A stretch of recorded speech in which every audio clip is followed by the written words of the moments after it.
Still with track and field, the sentiment of honoring the late Hubert Lawrence's legacy echoed throughout the evening at the launch of the Boys and Girls Champs, with ISSA President Keith Wellington leading the tributes. It is rather sad that for a second consecutive year, I feel compelled to pay tribute to one of the icons of Jamaica's track and field, and in particular, the history of champs. A few weeks ago, track and field lost one of its greatest analysts, writer, and voice, Hubert Lawrence.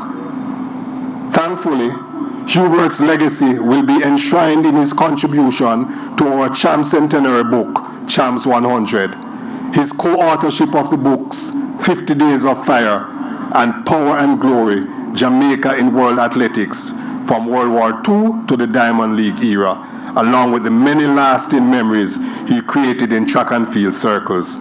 Hubert, we salute you. Yes.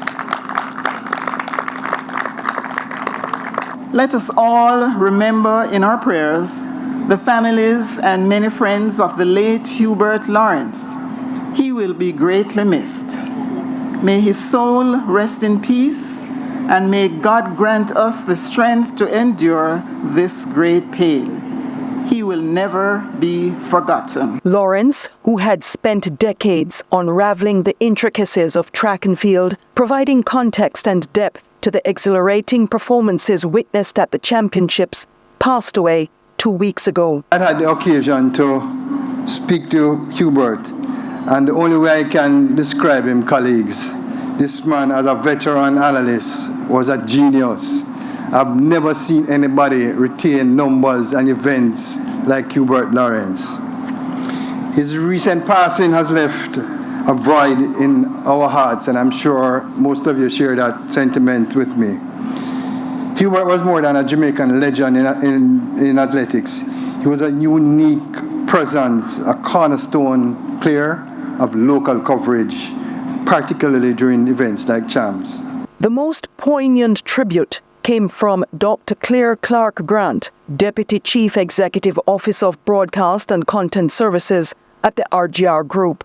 His sudden passing on the eve of Gibson has left, yes, and there is no other word, he has left a void. We felt it on that day, and we continue to struggle with it now.